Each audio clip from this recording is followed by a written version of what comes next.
వరస కాని బంధుని చొరవ చేసి అంటున్నా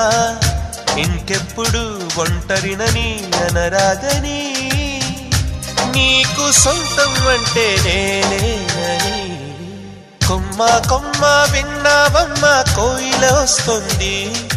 వస్తూ వస్తూ తనతో వెన్నెల వెలుగులు తెస్తుంది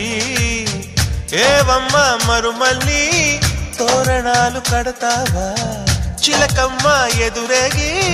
స్వాగతాలు చెబుతావా పూల పొగరిల్లేరా రమ్మందని